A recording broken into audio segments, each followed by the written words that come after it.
أعوذ بالله من الشيطان الرجيم. بسم الله الرحمن الرحيم. إلى حضرة النبي المصطفى محمد صلى الله عليه وسلم وعلى آله وأصحابه وأزواجه وذرياته أجمعين. شيء لله لهم الفاتحة. أعوذ بالله من الشيطان الرجيم. بسم الله الرحمن الرحيم. الحمد لله رب العالمين الرحمن الرحيم مالك يوم الدين إياك نعبد وإياك نستعين اهدنا الصراط المستقيم صراط الذين أنعمت عليهم غير المغضوب عليهم ولا الضالين.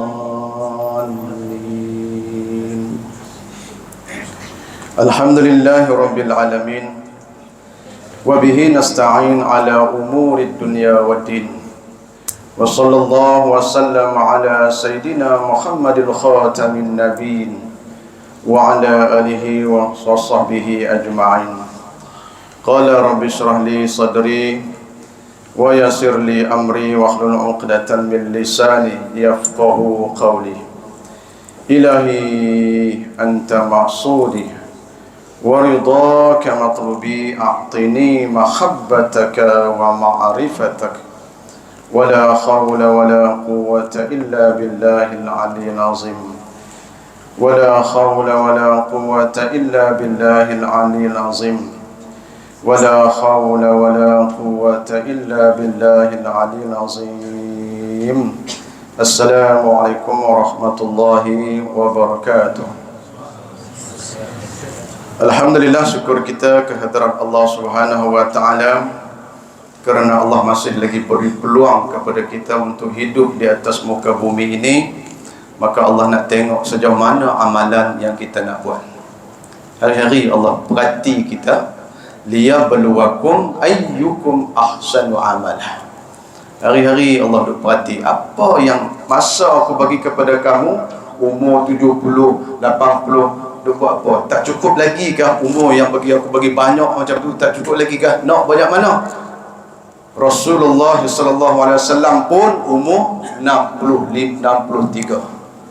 Ada di kalangan kita 70, 80, dia buat apa? Allah kita. Nah, yang kedua, mudah-mudahan Allah himpun kita di hari akhirat nanti di dalam surga Firdaus sebagaimana Allah himpun kita di atas dunia ini duduk di dalam taman-taman surga di dunia ini, insya-Allah, iaitu dalam majlis ilmu. Insya-Allah, amin ya rabbal alamin. Insya-Allah pada malam ni kita ada ceramah khas, iaitu cerita tentang Isra dan Mi'raj. Tiap-tiap tahun kita dengar selalu dah benar ni. Mai saja bulan Rajab, lain dah cerita Isra dan Mi'raj. Tiap-tiap tahun dengar, tapi sejauh mana pengajaran yang kita ambil? Yang kata tiap-tiap tahun, kalau seminggu sekali pun dengar, sembahyang subuh pukul 8 tak jadi juga. Tidak, pengajaran tak ada. Sedangkan cerita Isra dan Mi'raj ni cerita pasal sembahyang, perintah solat. Sembahyang subuh gajah juga tak jadi. Begitu. Nah, baik. Berlakunya peristiwa Isra dan Mi'raj ni kita kena tahu pada ketika umur Nabi 53 tahun. Nabi SAW dilantik menjadi Rasul, umur dia berapa? 40 tahun. Ya, 40 tahun. Dipanggil Nabi untuk nak terima perintah solat ketika umurnya 53 tahun. Baru panggil perintah solat. Baik. Selepas kematian isteri yang pertama, Siti Khadijah binti Khuwailid, itulah tulang belakang Nabi, bergantung kepada isteri dia untuk nak buat kerja dakwah. Orang yang menyokong dia dalam menyebarkan Islam, isteri dia yang pertama. Lepas isteri dia wafat, Abu Talib pula wafat, pak saudara dia. Tempat bergantung juga dia. Satu hari dah tak ada tempat bergantung. Lepas sembahyang Isyak, dia tidur depan Kaabah. Lepas sembahyang Isyak, Nabi tidur. Itu sebagai sunnah. Kita tak tidur, kita baca kitab ustaz. Kalau nak pahala sebagai sunnah, lepas sembahyang Isyak tidur. Kenapa jadi macam tu? Kerana senang nak bangun tahajud. Kita tak tidur, kita baca kitab ustaz, kitab Facebook, kitab WhatsApp, banyak kerja. Tak tidur sampai pukul 1, pukul 2, nak tahajud macam mana? Berat lah. Baik, Nabi SAW satu hari lepas sembahyang Isyak, dia tidur di depan Kaabah. Kalau kita berasan, kalau kita pergi Mekah, Kaabah kan 4 segi macam ni. Depan tu dia ada macam melengkung, dinding macam tu, ada pancur emas. Perasan tak tuan-tuan? Siapa yang pernah pergi umrah Mekah, haji, dia tahu pancur emas. Di situ dia panggil apa? Hijir Ismail. Dia tu Nabi tidur kat situ, kat pancur emas tu. Dulu mana ada mozaik macam ni, mana ada tile, pasir. Tidur situ. Berapa orang? Dia tidur dengan 3 orang. Belah kanan dia Sayyidina Hamzah bin Abi Talib. Siapa dia Sayyidina Hamzah ni? Bapa Sayyidina Hamzah dengan ayah Nabi Abdullah, 2 beradik. Tu Sayyidina Hamzah bin Abi Talib dengan ayah Nabi 2 beradik. Jadi dengan Nabi jadi macam mana? Bapa saudara. Orang Kedah panggil pak nakal. Bapa saudara. Di sebelah kiri dia tidur Sayyidina Ja'far bin Abi Talib. Siapa Sayyidina Ja'far bin Abi Talib ni? Dengan Sayyidina Ali, 2 beradik. Sepupu Rasulullah sallallahu alaihi wasallam. Tidur, Nabi tidur di tengah-tengah. Lepas sembahyang Isyak, tidur di tengah-tengah. Apa pengajaran daripada sini? Itu cerita dia. Cerita tak ada pengajaran. Dengar berapa kali pun nak buat apa? Tidak. Apa pengajaran ni? Setiap berlaku kepada Rasulullah sallallahu alaihi wasallam ada pengajaran kepada umat dia, bukan saja-saja. Itulah Rasulullah. Dia nak beritahu apa dia? Kita tak boleh duduk seorang-seorang, kena bermasyarakat. Masjid, surau, buat apa, join, masuk, campur, bagi idea, bagi bantuan. Kena bermasyarakat. Jangan duduk sebelah rumah pun kita tak tahu nama apa, duduk tahun-tahun jiran kita tak tahu dia mati ke hidup, dia orang tahu mana tak tahu. Tak bermasyarakat, tak boleh. Nabi ajar kita, nah, masuk masyarakat, duduk sama-sama dengan orang. Kena bermasyarakat. Tak boleh one show, tak boleh main seorang-seorang. Kena digoda, boleh diambil syaitan orang yang duduk seorang-seorang. Sebab itulah sembahyang seorang dengan sembahyang berjemaah tak sama, beza dia. Sembahyang seorang, sembahyang maghrib 3 rakaat, dia pergi sembahyang 4 rakaat. Pasal apa tu? Syaitan dia mudah nak ambil alih. Cerita ni panjang. Ada orang ceramah sampai maghrib, kita start ceramah pukul 8. Tapi duk bau kambing ni pasal tak boleh tahan, nak kena habis pergi cepat. Silap pergi bakar kambing depan, bakar jauh-jauh sikit. Bercerita Isra' dan Mi'raj ni panjang cerita dia. Nak panjang tak boleh pasal duk bau kambing. Baik, takat mana yang kita boleh. Fokus saya pada malam ni, kita duk dengar dah cerita terima sembahyang, diskaun daripada 50 waktu sampai 5 waktu, korang-korang ni selalu dengar dah. Saya tak mau sentuh bab tu. Kan? Saya tak mau sentuh bab tu. Saya nak sentuh pada malam ni pengajaran daripada cerita Isra' dan Mi'raj ini. Nombor 1, tasawuf. Ada dalam Isra' dan Mi'raj. Yang kedua, akidah. Saya nak sentuh 2 tu. Kemudian ada sikit cerita-cerita supaya jadi pengajaran kepada kita. Saya sangkut pergi sikit. Tak cukup masa dia. Setiap tahun panggil Ustaz Zaidi ceramah sambung. Tak habis. Ada Ustaz cerita daripada Mekah naik langit ke-7 sampai Sidratul Muntaha, turun balik sampai ke Mekah. Habis sampai masuk waktu Isyak. Ada juga macam-macam kaedah. Baik, Nabi dah tidur situ. Tengah malam, Jibril, Mikail, satu riwayat lagi kata Israfil, 3 malaikat datang. Nabi tidur di mana tadi? Di Hijir Ismail dengan 3 orang. Malaikat Jibril pergi ambil seluruh-seluruh, pergi ke telaga Zamzam. Menara Jam atas bukit sana, Telaga Zamzam. Jibril kata, wahai Muhammad, baring, aku nak operate dada kamu. Selalu dengar kan cerita tu kan? Baik, selalu dengar tu. Angguk tu maknanya selalu dengar lah. Pasal apa pi operate dada tu? Orang Kedah kata, pasal apa? Saja-saja ke? Saja-saja tak. Pasal apa pi ambil pisau belah dada Nabi, bawa keluar jantung? Pasal apa tu? Dia sakit kencing manis ke? Sakit jantung ke dia ni? Nak operate dada? Tak.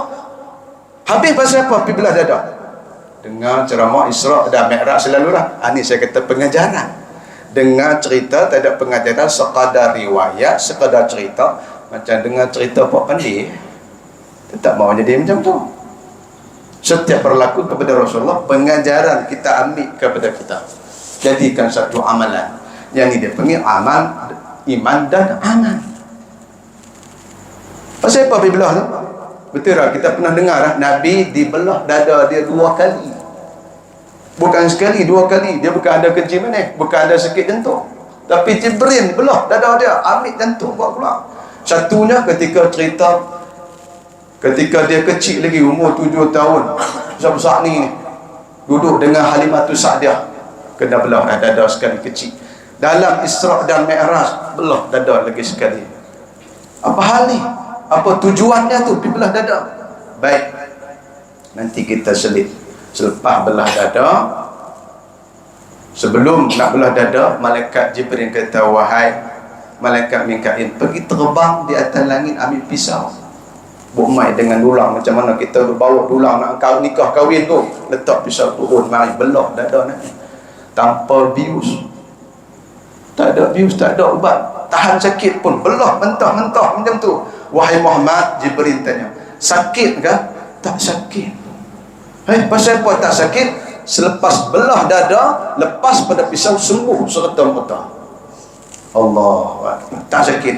Sampai ke, daripada pusat sampai ke dada, buat keluar jantung, buat keluar qalbu, buat keluar hati. Wahai malaikat Israfil, pergi ambil air Zam-Zam 3 bekas, aku nak cuci hati Muhammad sallallahu alaihi wasallam. Pernah dengar selalu dah yang tu? Baik, kita nak ambil part dia pada pengajaran. Pasal apa pergi belah dada, buat pula jantung, cuci apa semua ni? Betul tak tu? Ambil buat pula jantung, dah cuci dengan air Zam-Zam 3 kali. Jibril, ketua bedah, dia pakar bedah malam tu. Wahai Mikail, terbang lagi sekali, pergi naik atas langit, ambil satu bekas, setengah dalam riwayat kata bekas tu di dalam surga, bekas daripada emas, buat mai bekas itu, dalam tu ada isi, dalam bekas itu iman, sabar, ikhlas, macam-macam ada dalam tu, dituang masuk ke jantung Nabi, baru jahit balik. Nabi orang yang cukup sabar. Orang maki dia siang malam, dia tetap doa untuk orang tu. Orang baling dia dengan batu sampai berdarah-darah, dia tetap berdoa kepada orang tu. Masuk sabar, masuk iman, masuk ikhlas, macam-macam masuk ke dalam hati dia, baru jahit balik. Tuan, pengajaran dia ni, tangan kita yang pergi boleh bunuh orang, tikam orang ni bagi mati, mai daripada mana maksiat tu? Ni mai daripada jantung dia. Yang mulut kita yang tak boleh makan benda haram, rasuah ni, jahat, maksiat ni datang daripada mana? Datang daripada qalbu. Mulut kita yang tak boleh mengupak ke orang, duk maki orang ni, kejahatan mulut ni mai daripada mulut ke yang asal ni, mai daripada jantung kita. Yang kita tak boleh hasad, dengki, riak, takbur, mai daripada mana? Mai daripada jantung. Nak boleh jadi ikhlas, nak boleh jadi tawaduk, mai daripada mana? Mai daripada jantung, mai daripada qalbu kita, hati kita. Pentingnya sebiji badan manusia ni, segala anggota manusia ni, yang pentingnya di qalbu. Kena cuci. Elok yang ni, eloklah manusia tu. Jahat jantung dia, jahatlah orang tu. Penting. Nabi ada sifat dengki ke? Nabi ada sifat khianat ke? Hati dia tak bersih ke? Tak. Nak menunjuk satu manusia, tempat eloknya manusia datang daripada sini. Kalau hati jahat, mulut pergi jadi jahat. Kalau hati baik, mulut dia jaga, dia tak akan mengumpat pada orang. Main daripada inilah dia panggil raja bagi segala anggota. Satu hari Nabi, sahabat tanya, ya Rasulullah, yang kata takwa ni benar apa? Tu kita duduk dengar khutbah Jumaat, ittaqullah sebagai rukun, tak baca yang tu tak sah Jumaat hari tu. Sebagai rukun khutbah kena sebut takwa. Ittaqullah. Tak pernah dengar kan kita tuan-tuan benar tu. Sahabat ni tanya Rasulullah, ya Rasulullah, yang kata takwa ni benar apa? Nabi jawab apa tuan-tuan yang dimuliakan oleh Allah? Nabi angkat jari. Bukan satu Malaysia. Dia angkat jari, dia tunjuk mai kat dada dia, at-taqwa hahuna. At-taqwa hahuna. 3 kali ulang sebut. Yang kata seseorang yang takwa tu di sini, di dada kamu, di jantung, di hati kamu tu takwa. Bukan pakai serban ni jadi takwa, bukan pakai jubah ni jadi takwa. Serban boleh beli berapa ringgit je, nak jadi orang yang takwa macam tu dah. Baik kita pakai topi sudu pun, tapi hati ni baik. Tu tujuan dia, belah dada. Bukan saja-saja nak bagi pengajaran kepada kita pada tolong bersih hati, tolong jaga hati. Kena cuci benda ni selalu. Kalau tak cuci, datanglah sifat mazmumah. Betul pernah dengar tuan-tuan? Dengki, khianat, hasad, ujub, macam-macam ni. Ini penyakit yang dibenci oleh Allah Subhanahu Wa Taala, dan penyakit ni yang ada pada iblis. Tak nak sujud pada Adam, sombong dia. Mai ni. Mai daripada mana? Mai daripada qalbu. Kalau kita ada penyakit ni, semayang tak jadi. Semayang riak, sedekah riak, nak nunjuk ke orang, ujub. Jadi pentinglah tuan-tuan benda ni. Hati kenalah panggil Jibril mai rumah kita, belah dada kita pun. Ke lagu mana? Nak panggil Jibril mai pergi rumah kita, belah dada kita, nak cuci dengan air Zam-Zam. Semayang subuh pun tak bangun, Jibril nak mai bapa. Kena belah dada kita. Hai ustaz, nak belah lagu mana? Itulah kena mengaji. Ni dia panggil penyakit. Betul tak? Penyakit hati dia panggil, yang ada hasad, dengki. Ni penyakit hati, penyakit. Allah kata tiap-tiap penyakit ada ubat. Penyakit tak ni? Penyakit ada ubat. Cari ubat dia. Pergilah hospital. Doktor bagi ubat riak sebiji, nak hilang riak. Doktor bagi ubat hasad dengki sebiji. Ni ada hasad ni, nak bagi lega hasad ni, ada ubat. Di hospital, di farmasi, ubat nak bagi hilang riak. Tak ada. Allah kata ada. Tiap-tiap penyakit ada ubat dia. Ada. Dalam Al-Quran Allah sebut cukup jelas. Banyak ayat Al-Quran. Tu di situ saya nampak ada kitab Fadilah Aman. Derak ni, siapa dah baca kitab Fadilah Aman, tengok muka surat 480 lebih. Banyak Allah sebut dalam kitab tu, ada 54 ayat. Hadis tak tahu berapa banyak dalam kitab tu. Allah kata pada dia, belah dada, cuci hati manusia, cucilah dengan kalimah la ilaha illallah. Banyak berzikir.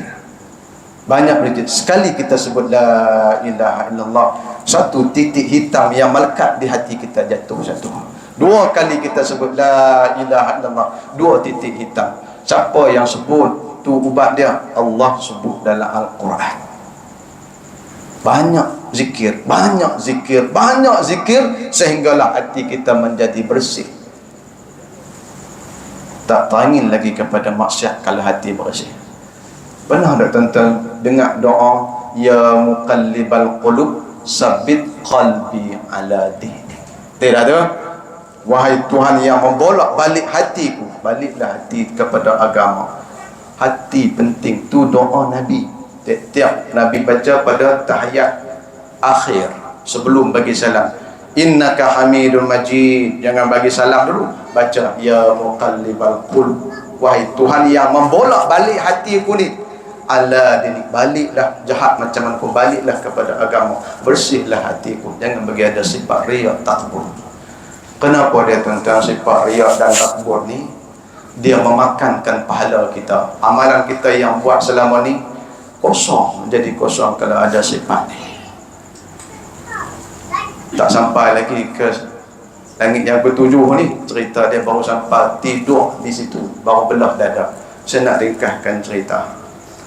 Panggil burak, dah belah dada siap, panggil burak. Pun dah kita pernah dengar dah yang tu. Burak, ba ra alif qam, burak. Nama dia burak. Dia menatang ni seakan-akan kuda, tapi bukan kuda. Badan dia seakan-akan keldai, bukan keldai. Nama dia burak. Bahasa Arab burak. Pernah dengar dah selalu burak. Pasal apa menatang ni nama burak? Kerana dia laju. Nama burak bahasa Arab, bahasa Syahalam ni kilat. Oleh kerana dia laju sepantas kilat, panggil dia burak. Apa dia? Kilat. Laju sekali dia sampai sana. Naik burak. Jibril sebelah kanan terbang. Burak ni ada sayap, terbang. Jibril sebelah kanan, Mikail sebelah kiri, terbang. Malaikat ada sayap. Nabi naik burak. Nak pergi mana tu? Nak pergi di Palestin. Tu nama dia Isra. Daripada Mekah nak pergi Palestin, Masjidil Aqsa, nama dia Isra. Baik, terbang. Israfil kat belakang. Satu riwayat lagi kata escort. Masya Allah. Macam kita tengok ajar nak pergi mana, orang pembesar-pembesar nak pergi mana, oleh kiri kanan nu, terapi light di depan nu dia dah blok siap-siap dah. Ni pembesar nak. Nabi escort dia siapa dia? Jibril. Terbang laju, terbang sekejapnya Jibril jadi pemandu. Wahai Muhammad, landing time. Ini jadi macam cerita Piramli gitu. Kena turun. Tak ada lain tu saya tambah lah. Kan? Wahai Jibril, wahai Muhammad, turun. Landing kereta. Baru terbang sekejap, laju menatang tu. Terbang sekejap, turun. Sembahyang 2 rakaat di sini. Lepas sembahyang, Jibril tanya, wahai Muhammad, tahukah tempat yang kamu sembahyang, stesen yang pertama ni? Manalah aku tahu, aku tak pernah sampai sini. Aku besar di Mekah, lahir di Mekah, sampai umur 53 tak pi mana-mana. Aku tak pernah sampai di sini. Jibril tanya. Nabi kata, aku tak pernah sampai di situ. Wahai Muhammad, Jibril kata, satu hari nanti kamu daripada Mekah, kamu akan dihalau oleh kaum kamu, adik-beradik kamu lari daripada Mekah, datang kat sini, kamu duduk sini, mati di sini, kubur kamu di sini. Aku nak mati tengah hutan ni. Situlah Madinah. Stesen yang pertama, semua 5 stesen berhenti. Sementara daripada Mekah nak sampai ke Baitul Maqdis 5 transit dua ada. Tak sampai pukul 10, 12 malam ni baru nak habis ni. Nak pergi sampai tu ke Sidratul Muntaha. Bagaimana Allah melihat, bagaimana Nabi melihat Tuhan. Nak bagi faham yang tu saya kata akidah. Tadi tasawuf dah clear dah, bab suci hati. Ya, yang kedua, Nabi naik perintah sembahyang, jumpa dengan siapa? Dengan Tuhan. Betul tak? Di mana? Langit yang ketujuh, Sidratul Muntaha, Mustawa, Hadratul Kursi. Jumpa sana. Habis Tuhan duduk atas langit lagi tu.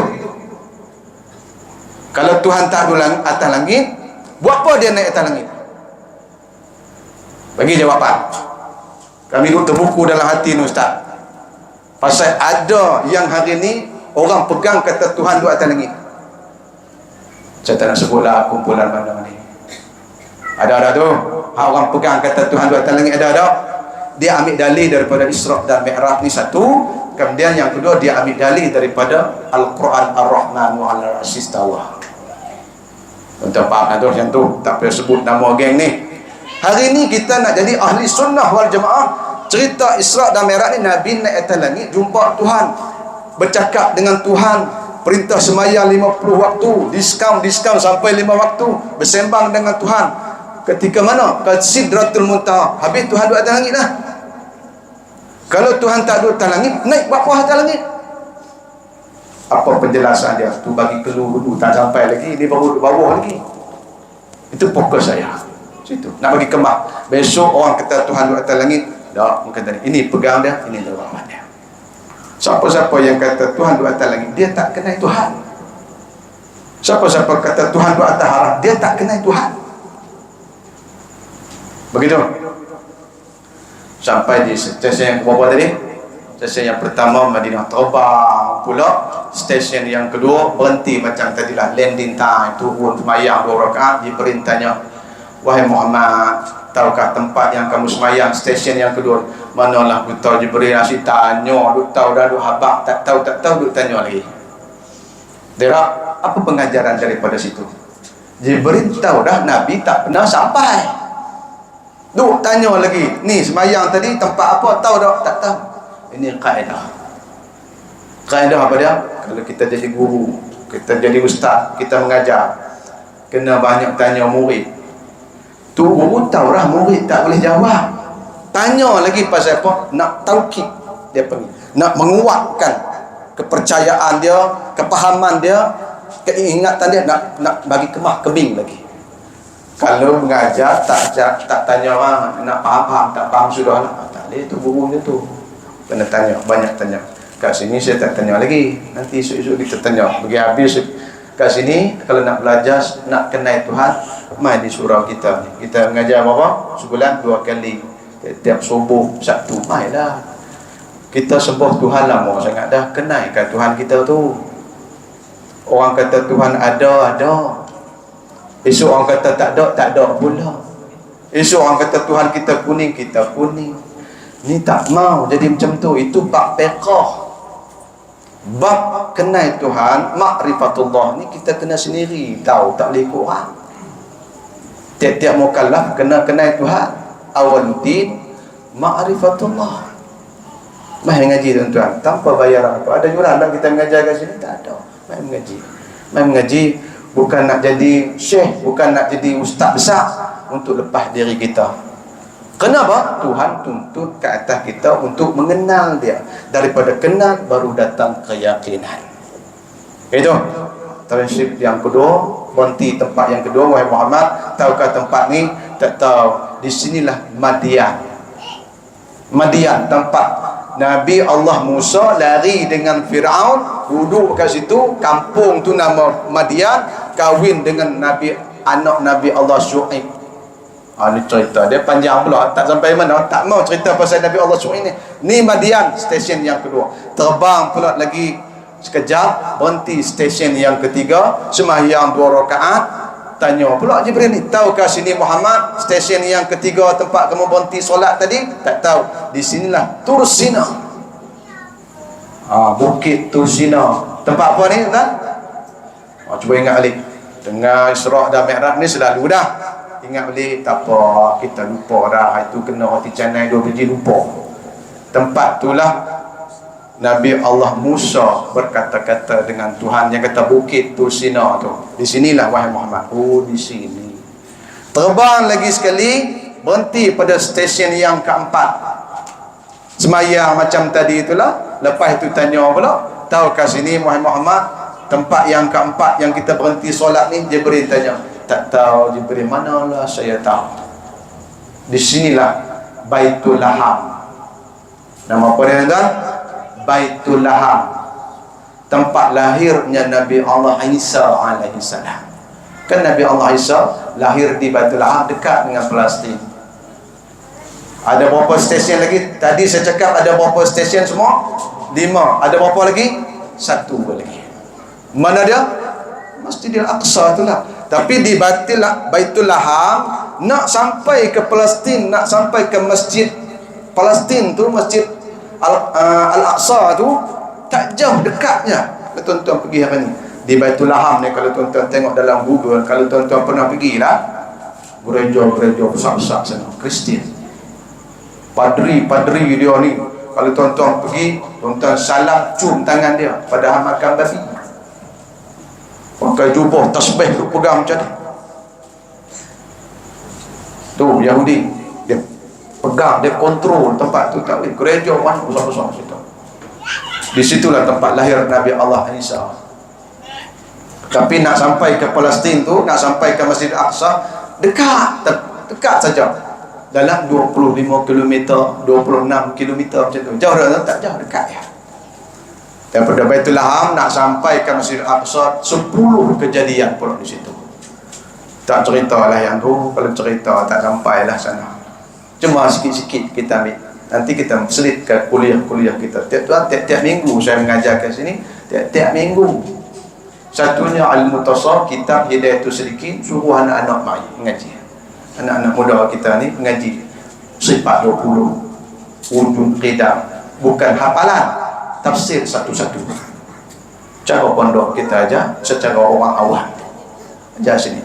Walaupun 2-3 orang kita ajar, bukan tunggu orang ramai. Mengaji sifat 20. Jarang. Hari ini pondok-pondok dah tak ada orang.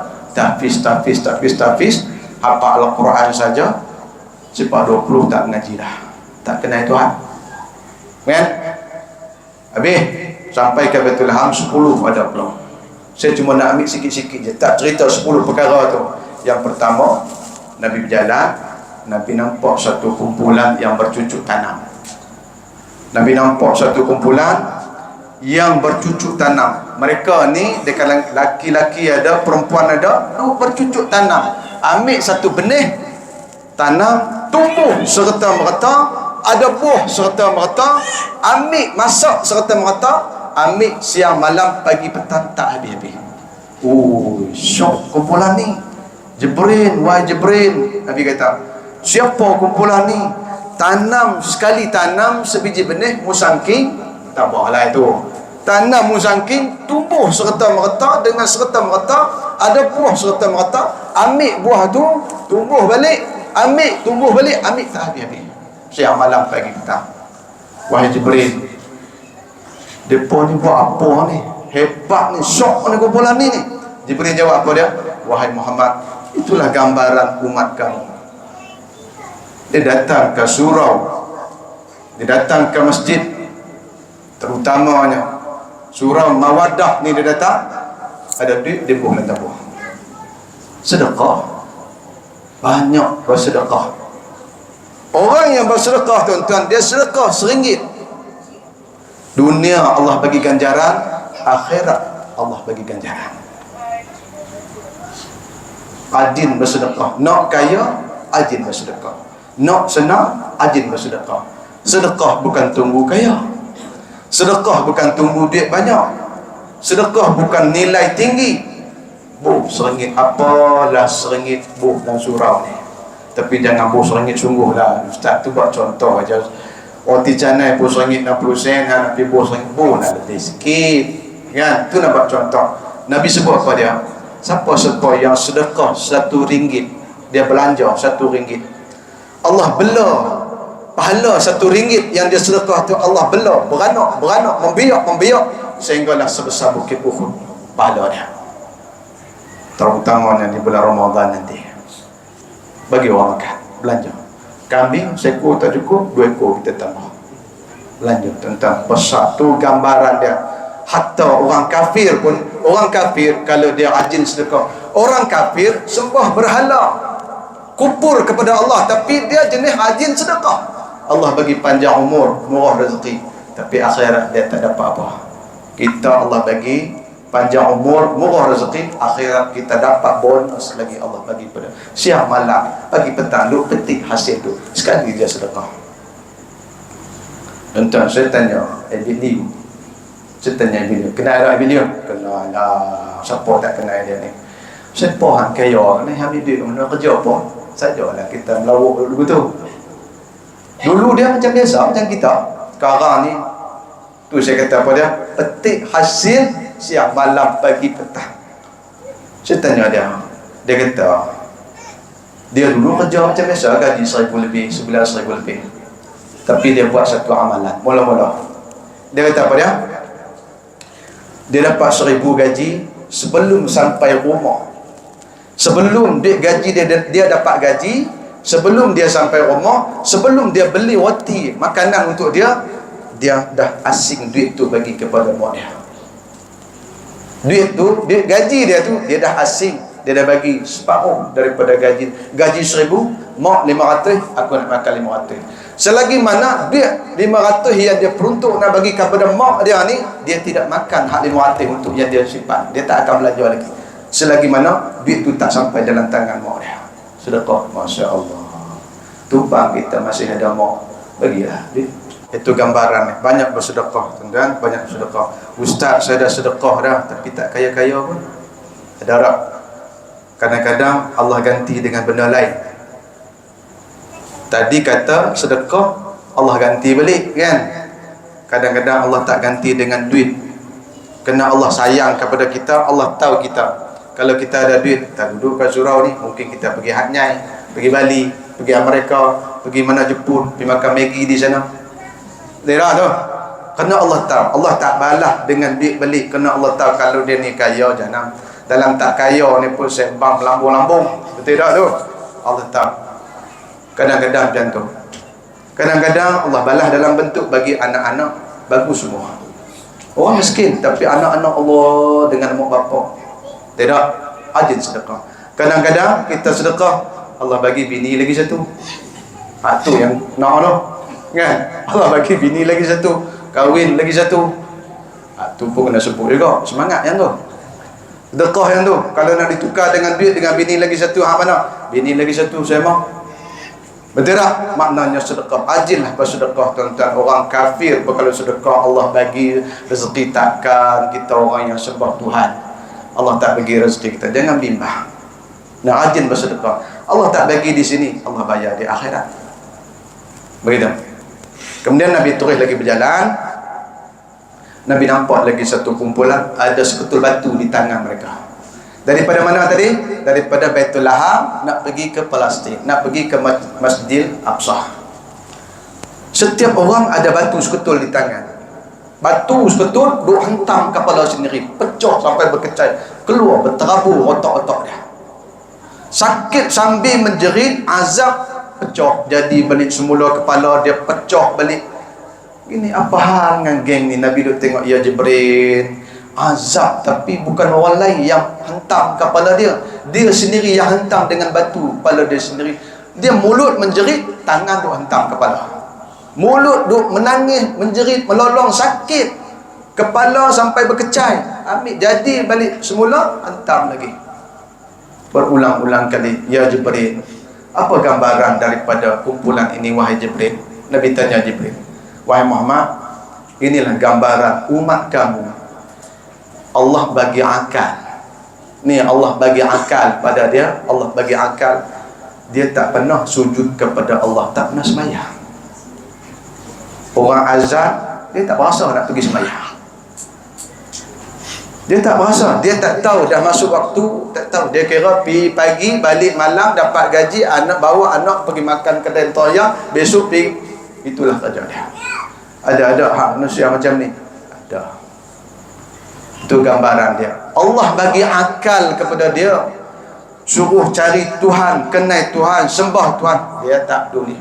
Makan rezeki Allah tanpa malu, makan rezeki Allah tapi tak sembah Tuhan. Jangan buat macam tu. Panggil anak-anak, suruh ni adik-adik semayang, jangan tak semayang. Nah, semayang kejut ibu ayah kita semayang. Ayah suruh pergi semayang. Petang-petang mandi datang surau semayang. Jangan duk main game sangat.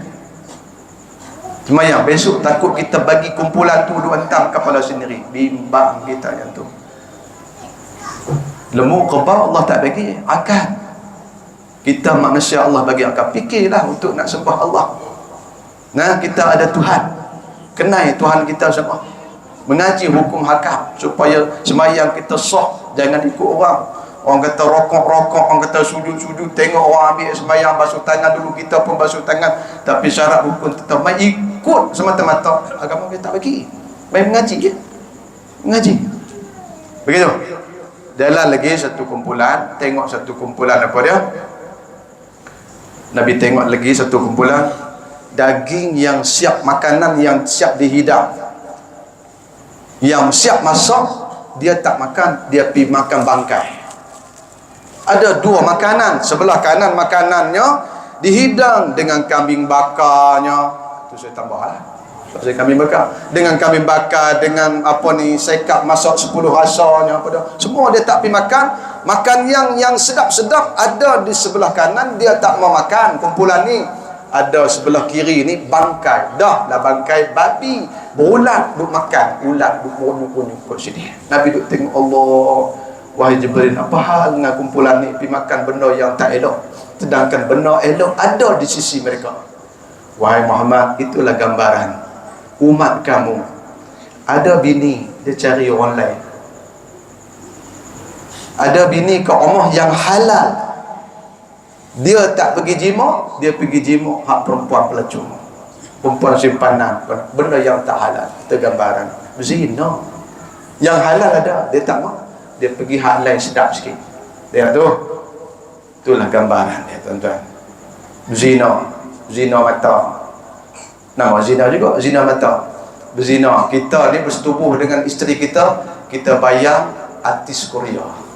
Tu zina juga, kan? Bini aku ni dah lah, rambut pun putih, dah ada serbai, kan? Bersetubuh dengan isteri kita, bayang perempuan lain. Orang perempuan pun dia bayang apa dia, Syarukan contohnya, kan? Bayang orang lain. Zina juga, dosa hati, zina hati. Orang yang buat keluar air mani dengan tangan, zina juga, kena azab di akhirat. Kumpulan tu. Tuan yang dimuliakan, dosa banyak dah kita. Oh, dosa. Taubatlah banyak-banyak. Kan, taubat banyak-banyak. Lebih dalam lagi satu kumpulan, jumpa lagi ada satu kumpulan, di tangan mereka ada gunting. Duk tarik lidah, gunting lidah sendiri, tarik bibir mulut, gunting bibir mulut sendiri. Sakit yang amat sangat. Ya Jibril, apa pula kumpulan ini gunting lidah sendiri? Inilah yang suka fitnah orang di atas dunia dulu, suka mengupak, suka fitnah orang. Fitnah dengan perbuatan dan perkataan. Ingat, fitnah sama ada perbuatan. Perbuatan mana dia? Mai satu WhatsApp, orang kata macam ni, kita pun share. Fitnah juga tu. Hati-hati, tak sahih jangan sebar, benar tu. Fitnah. Ni kumpulan ni duk gunting lidah sendiri.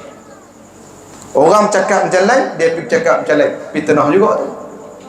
Fitnah. Gunting lidah sendiri. Nampak? Terus sampai ke Baitul Maqdis. Nak cerita ni banyak lagi. Terus ke Baitul Maqdis, jam kita 9. Tadi ceramah pukul 8, belum sejam lagi. Kan?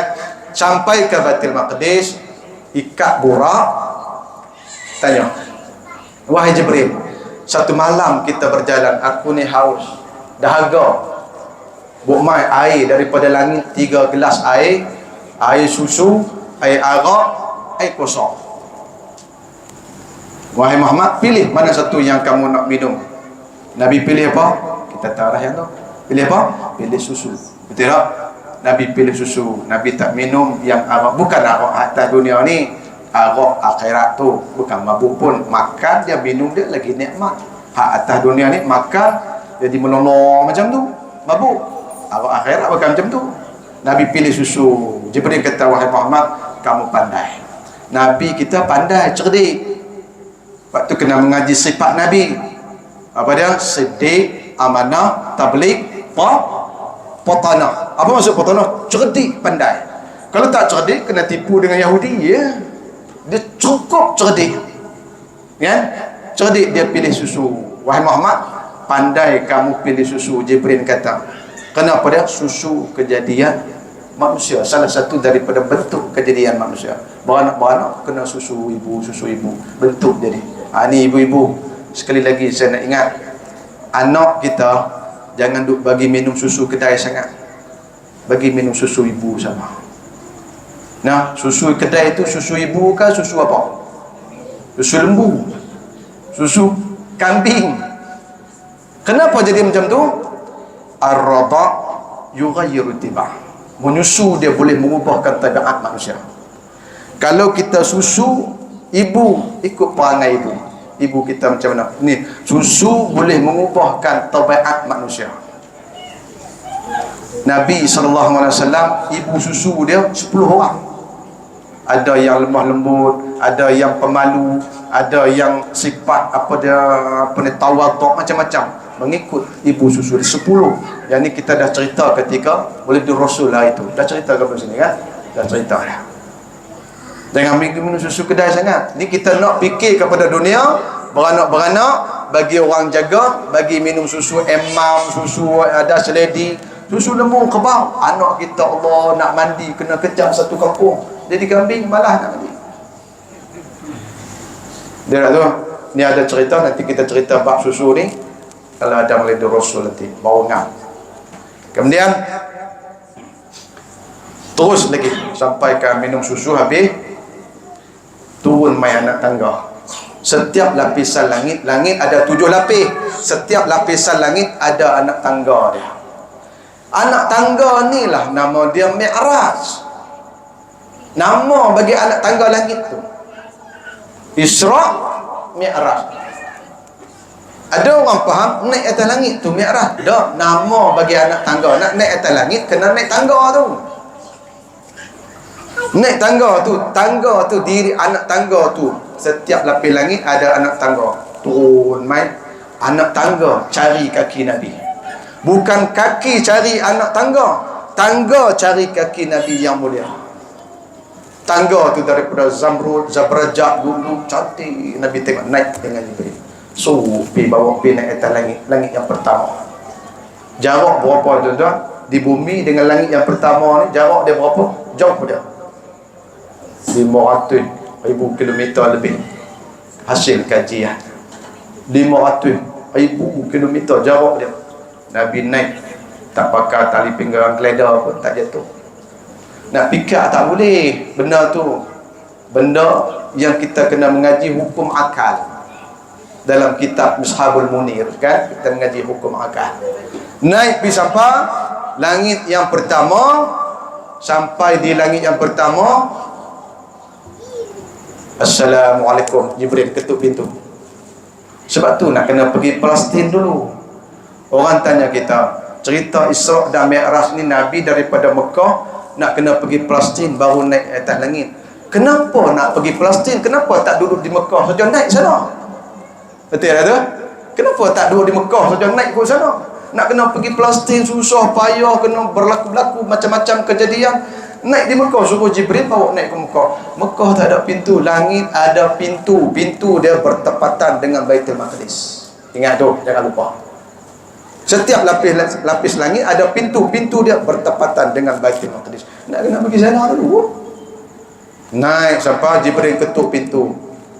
Assalamualaikum, Assalamualaikum. Siapa tu? Security dia ada di situ. Penjaga pintu langit. Security lah kita panggil hari ni kan. Saya Jibril. Oh Jibril, dengan kamu seorang lagi tu siapa? Muhammad sallallahu alaihi wasallam. Jibril kata, adakah sudah diperintah kamu untuk naik atas langit? Ya, sudah ada pasport ni visa. Itu saya tambah. Periksa sampai macam tu baru dibuka pintu. Dulu masa kita sekolah dulu tuan-tuan, ada satu buku orang putih naik atas langit dengan jet. Betul tak tu? Ada masa kita sekolah dulu. Macam mana ni orang putih naik atas langit ni? Kupur langit ada pintu, malaikat nak buka, ketuk jatuh balik ya. Tak tahu dia pergi planet mana, dia kata dia naik atas langit yang pertama. Ada orang tu bercanggah dengan hak cerita Islam ni, bercanggah. Hak tu kena ambil hati. Takut akidah kita rosak. Orang putih dia buat macam-macam. Naik langit yang pertama, jumpa dengan Nabi Adam alaihissalam. Jumpa dengan Nabi Adam. Nabi bagi salam dulu. Itulah biasa Nabi, dia bagi salam. Assalamualaikum. Nabi Adam jawab salam dan Nabi Adam puji dia. Nabi Adam kata pada wahai Rasul yang hebat, wahai Rasul yang soleh, wahai cucuku yang adil, wahai cucuku yang umat amai. Puji Nabi Muhammad SAW. Nabi Adam puji, malaikat-malaikat semua puji Nabi. Kita lagi nak kena puji Nabi. Jumpa dengan Nabi Adam, cerita panjang, tak mau lagi apa yang berlaku di situ. Naik langit yang kedua, sama juga naik anak tangga, jarak pun sama daripada bumi. Setiap lapisan jarak dia sama, 500 km lebih. Naik langit yang pertama, jumpa dengan Nabi Isa dengan Nabi Yahya. Dua Nabi ada di situ. Langit yang kedua Nabi Isa dengan Nabi Yahya. Muka serupa. Seirah ni muka serupa. Sama juga bagi salam, kau jawab salam. Naik langit yang ketiga. Bagi cepat sikit, reverse sikit cerita ni, lambat. Naik langit yang ketiga, jumpa dengan Nabi Yusuf alaihissalam. Cantik muka Nabi tengok. Handsome-nya. Ya Jibril, siapa ni handsome? Itu Yusuf. Oh, handsome-nya. Taklah Jibril, Nabi tak kata handsome macam tu. Dia kata comel. Kan? Lawa, Nabi Yusuf kan lawa, handsome. Jibril jawab apa dia? Wahai Muhammad, kamu lagi handsome. Saya lagi handsome. Begitu. Macam saya dengan Tuan Supian lah. Tuan Supian handsome sikit daripada saya, tapi saya handsome banyak. Wahai Muhammad, kamu lagi handsome. Kamu handsome, kamu seumpama matahari. Nabi Yusuf handsome seumpama bulan purnama. Bulan manusia boleh tengok, tapi matahari manusia tak boleh tengok. Matahari rembang, keluar daripada surau ni, matahari tu terpacak tu, pergi tengok, tak boleh. Pancaran dia sampai macam tu. Handsome Nabi Muhammad, orang tak boleh fitnah. Handsome Nabi Yusuf, ada fitnah cerita dia tentang Zulaiha. Hebatnya Nabi kita Muhammad SAW. Aku handsome lagi kan? Dia tak rasa macam tu Nabi kan? Itu ujub nama dia. Ujub ni macam mana? Hairankan diri. Depan cermin rumah kita. Rumah kita kan ada cermin besar, orang perempuan. Suami kita beli cermin besar. Abang beli cermin besar sikit, tak nampak lah yang pendek. Tengok ni make up. Comel juga aku nak berasa hati. Tu ujub dia panggil. Dia hairankan diri sendiri. Kan? Nabi tak asal macam tu pun. Naik langit ke bawah tadi, langit ke tiga jumpa Nabi Yusuf. Langit yang keempat jumpa dengan Nabi Idris. Ni pun cerita panjang. Naik langit yang kelima jumpa dengan Nabi Harun. Naik langit yang keenam jumpa dengan Nabi Musa. Ni pun cerita panjang. Bagi salam, semuanya puji Nabi Muhammad. Wahai Nabi yang soleh, wahai pemimpin yang soleh, semua puji Nabi. Naik ke langit yang ketujuh, last lah. Langit keenam tadi ada siapa? Ada Musa, Nabi Musa. Naik langit yang ketujuh, jumpa Tok Wan dia. Siapa dia? Nabi jumpa Tok Wan dia, Nabi Ibrahim alaihissalam. Ingat nak? Kita pergi mengaji sejarah keturunan Nabi kita melalui Nabi Ibrahim, Nabi Ismail. Dia tidak melalui Nabi Yaqub. Dia ikut sini, ikut Nabi Ibrahim, Nabi Ismail. Dia saluran situ. Kena tahu juga lah keturunan Nabi kita. Kan? Kemudian dulu sahabat pernah tanya dia. Sahabat ni duduk tawaf di Kaabah. Wahai Muhammad, wahai Nabi, wahai Rasul. Sahabat tanya, Kaabah ni betulkah Nabi Ibrahim yang asas? Nabi Ibrahim yang bina? Nabi kata, ya betul. Rupa dia macam mana? Sahabat tanya. Ni hak cerita hak bawah bumi ni, bukan cerita hak kat situ, kat langit yang ketujuh, bukan. Nabi jawab apa dia? Kalau kamu nak tahu rupa Nabi Ibrahim, tengok muka aku ni serupa. Rupa Nabi Ibrahim dengan Nabi Muhammad serupa. Tuan tok nyam keturunannya serupa. Naik lagi yang ketujuh, jumpa dengan Nabi Ibrahim. Nabi Ibrahim bersandar di Baitul Ma'mur. Di bumi ada Baitullah, di langit ada Baitul Ma'mur. Di bumi Baitullah tempat tawaf manusia tawaf, pergi buat haji, buat umrah, tawaf. Di langit sana ada Baitul Ma'mur, tempat tawaf malaikat, bertepatan dengan Kaabah di bumi ini, dengan Baitullah di bumi ini. Nabi kata apa dia? Kalaulah aku ambil satu seketul batu, aku lempar ke bumi, jatuh di atas Kaabah, maknanya bertepatan. Nabi Ibrahim duduk bersandar macam tu dekat di Baitul Ma'mur.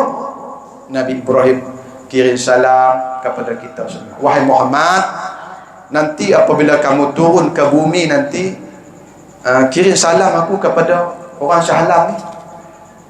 Lagu tu Nabi Ibrahim kirim salam kat kita. Wahai Muhammad, kirim salamkan kepada umat kamu. Kirim salam kepada umat kamu. Nabi Ibrahim kirim salam pada kita. Kita jawab dah salam ni tuan-tuan. Jawab dah salam Nabi Ibrahim kat mana? Tahiyat akhir. Sayyidina Nabi. Dalam semayang kita kan 5 waktu. Ada tak sebut Sayyidina Nabi Isa, Nabi Daud? Ada tak sebut? Tak ada. Nabi Ibrahim kirim salam pada kita. Besar tak jawab salam? Orang bagi salam, kita jawab salam. Wajib kan? Besar pahala Allah bagikan. Kita semayang. Pahala sembahyang Allah bagi asing, pahala salam Allah bagi asing. Besarnya. Besar mana? Wallahu a'lam. Di akhirat nanti tengoklah salam, kita jawab salam Nabi Ibrahim. Untung jadi orang yang solat, pahala solat Allah bagi asing dah, pahala jawab salam Nabi Ibrahim pula Allah bagi asing. Satu pesanan. Yang kedua, Nabi Ibrahim pesan, wahai Muhammad, apabila kamu turun ke bumi nanti, bagi satu pesanan kepada umat kamu. Tadi dikirim salam. Pesanan yang kedua, dia pesan kepada kita, wahai Muhammad, apabila kamu turun ke bumi nanti, pesan kepada umat kamu, suruhlah umat kamu bercucuk tanam. Kerana tanah di dalam syurga ini sangat luas, tanah di dalam syurga ini sangat subur, air di dalam syurga ini sangat sejuk, sangat lazat. Pesan dia suruh kita bercucuk tanam.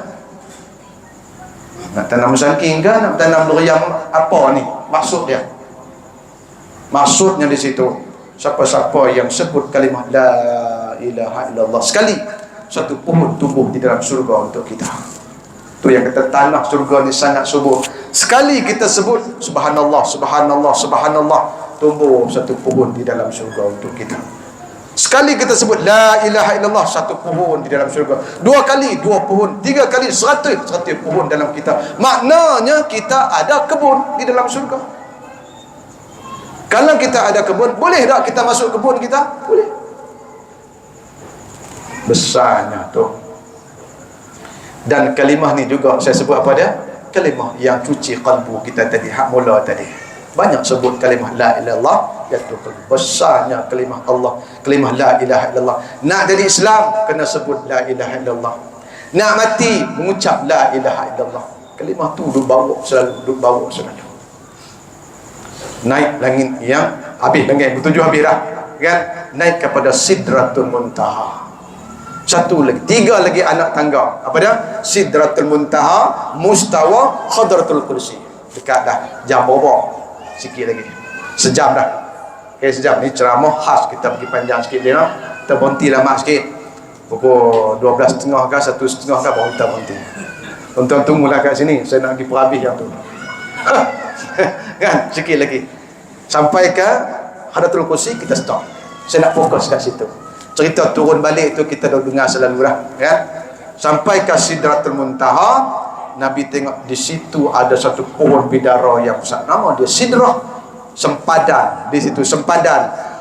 Penduduk langit dia tak akan boleh turun ke bumi. Itulah sempadan Sidratul Muntaha.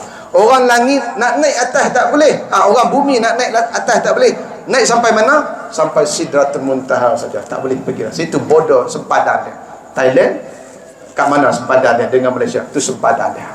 Langit dan bumi ada sempadan dia. Mana sempadan dia? Sidratul Muntaha. Apa nak sidrah? Ada satu pohon bidara yang sangat besar di situ. Nabi tengok pohon bidara cantik. Wahai Jibril, belalang-belalang, rama-rama yang ada di pohon buang-buang daripada mah dan perak. Wahai Jibril, aku tak pernah tengok pokok yang begini cantik. Segala binatang yang ada di pohon ni semua daripada mah, belalang-belalang daripada mah. Nabi tengok burung. Wahai Jibril, burung ni nampak cantik, sedap ke burung ni kalau masak 3 rasa? Tambahlah tu. Sedap kalau burung ni, sedap ke daging burung yang ada di Sidratul Muntaha ni kalau kita masak, sedap ke daging dia? Jibril jawab apa dia? Wahai Muhammad, makanan burung ni lebih sedap daripada burung. Allahu Akbar. Baru Sidratul Muntaha, belum syurga lagi. Makanan burung ni lebih sedap daripada burung. Burung tak kisahlah sedap macam, makanan burung tu lebih sedap lagi. Tu, di sinilah Nabi bau wangi. Nabi bau wangi, wangi yang amat sangat. Kemudian Nabi dengar satu suara. Wahai Jibril, wangi ni minyak apa ni? Minyak wangi ke minyak atak ke minyak apa ni? Jibril kata, itulah bau syurga. Syurga duduk mana lagi tu? Duduk mana jauh lagi. Wangi dah syurga. Wahai Jibril, yang bunyi suara tu suara apa? Suara syurga. Yang kamu bau wangi itu duduk di Sidratul Muntaha, bau wangi itu bau syurga. Yang bunyi itu bunyi syurga, suara syurga. Syurga duk bunyi macam mana? Syurga duk minta, ya Tuhanku. Syurga cakap, Nak fikir tahu dia. Syurga duk cakap pada, wahai Tuhanku, bukankah engkau berjanji orang yang solat engkau nak masuk syurga? Bukankah engkau nak sudah berjanji orang yang banyak sedekah, orang yang baca Al-Quran, engkau nak masuk syurga sekian-sekian, duduk tempat yang sekian-sekian? Bukankah kamu sudah berjanji? Syurga duk minta, duk cakap macam tu. Kenapa? Bukankah engkau berjanji orang yang menuntut ilmu agama, orang yang duduk dalam majlis ilmu, engkau nak bagi tempat sekian-sekian? Aku tak sabar, sudah aku siap tempat dia. Masya Allah. Bidadari 70 orang dah duduk baring, duduk lambat kita. Bang, bila lagi nak nanti nak masuk syurga? Aku tak sabar. Tuan-tuan boleh tu syurga. Dia siap sedia orang untuk kita. Tak sabar. Bidadari, mainlah, cepatlah masuk. Abang, cepatlah. Duduk landing atas tilam. 70 orang, Syekh. Bukan 4 orang. Kita seorang pun bahasa seronok. 70 orang. Di situ tak payah bekal tunggal ali, tak payah lah yang tu. Tak payah orang makan telur separuh masak pun tak payah lah. Itu dia power kuda dia sendiri dia bang. Tak payah bekal tunggal ali dah situ. Kan? Begitu. Jalan pula bau busuk dengan suara. Itulah bau neraka Allah. Bau neraka Allah Subhanahu wa taala. Wahai Jibril, bau apa busuk sangat ni? Dan suara itu suara neraka. Neraka duk panggil, wahai Tuhanku, bukankah engkau sudah berjanji orang yang tak solat nak dibakarkan dengan neraka di dalam api yang sangat panas? Aku sudah nyala api ni, aku nak siap cepat, aku tak sabar nak bakar geng-geng ni. Neraka ada bunyi macam tu. Entah, kalau lah manusia kenal Tuhan, tak berani nak tinggal semayang. Begitu. Tak mau cerita banyak ni, masuk dalam syurga apa. Di situlah Nabi dibawa masuk dalam syurga. Pernah kita dengar kan? Nabi diperlihatkan neraka, ada perempuan yang ramai di situ. Ini selalu dah kita dengar, saya tak masuk tobat tu. Kemudian Nabi tengok ada 4 batang sungai. Nabi jumpa ada 4 batang sungai. 2 sungai turun mai ke bumi, 2 sungai masuk ke dalam syurga. Nabi duduk tengok benda tu. Di mana? Di Sidratul Muntaha. Pikak jadi sewen juga. Kalau kita pikak tadi, macam mana sungai di atas langit turun mai ke bumi pula lah, lagu mana pula? Aqaidul iman, percaya dengan benda-benda yang Nabi cerita sudah. 2 sungai turun ke bumi, namanya Sungai Nil yang pertama, yang kedua Sungai Furat di Iraq tu. Kan? 2 sungai, Sungai Nil, Sungai Furat. 2 lagi sungai masuk ke dalam surga, Sungai Al-Kausar satu. Yang kedua Sungai Salsabil. Tapi dia bertemu di situ. Bertemu di Sidratul Muntaha tu, turun mai ke bumi, 2 sungai Nil dan Furat masuk ke dalam surga, Sungai Kausar dan Sungai Salsabil. Nabi duduk tengok, terus naik kepada mustawa. Dan cerita panjang, naik kepada mustawa Sidratul Muntaha, naik lagi sampai ke mustawa. Nabi tengok seorang laki-laki, dia duduk di singgah sana yang sangat hebat. Nabi duduk tengok, malaikat Jibril dah tak boleh naik dah, sampai ke Sidratul Muntaha saja. Nabi kita ni hebat lagi daripada malaikat Jibril, dia boleh naik. Wahai Muhammad, kamu naiklah, aku dah tak boleh naik, aku teman kat sini je sempadan aku. Kalau aku naik lagi, terbakar aku, sayang aku terbakar. Nabi naik sampai ke mustawa. Nabi tengok seorang laki-laki muka bercahaya duduk di singgah sana yang sangat hebat. Nabi kata, adakah dia seorang malaikat yang hebat? Sebab dia duduk tempat yang sangat hebat. Dijawab pada dia, dia bukan seorang malaikat. Nabi tanya lagi, adakah dia seorang rasul yang hebat duduk di mustawa ni? Dia bukan seorang rasul yang hebat. Tapi dia siapa? Dia adalah daripada kalangan umat kamu juga. Dia buat amalan apa tu yang boleh jadi hebat? Main duduk kat situ tu, gambaran tu sudah ada. 3 benda laki-laki ni buat. Yang pertama, lidah dia sentiasa basah dengan zikrullah. Hati dia sentiasa ingat kepada Allah. Ni yang boleh duduk sini ni. Tu yang pertama. Yang kedua, laki-laki ni, yang kedua, amalan dia yang kedua, dia buat apa? Hati dia sentiasa terikat dengan masjid dan surau. Saat lagi habis sembahyang maghrib, dia duduk teringat sembahyang Isya ni pukul berapa, terikat. Habis sembahyang isyak, lagi dia nak sembahyang, dia teringat tentang sembahyang subuh pula. Nak bangun pukul berapa? Dia nak buat persiapan. Duk terikat. Habis sembahyang subuh, besok zuhur, dia buat kerja lah macam mana pun, dia duk teringat tentang subuh. Sekejap lagi aku nak zuhur kat mana? Ni orang yang terikat hati. Ada manusia, dia tak heran dengan waktu ni. Dia tengok-tengok, dah habis dah asar lah, tak sempat ingatkan. Tak mau itu. Ni hati-hati, hati yang sentiasa terikat dengan masjid. Orang perempuan pun tengok, kita kan duduk tengok, cepatlah sikit, mama ni dah tak sembahyang zuhur lagi, duduk risau. Ada orang tak risau, sekali aku qada je lah, duduk jadi macam tu. Amailah macam ni.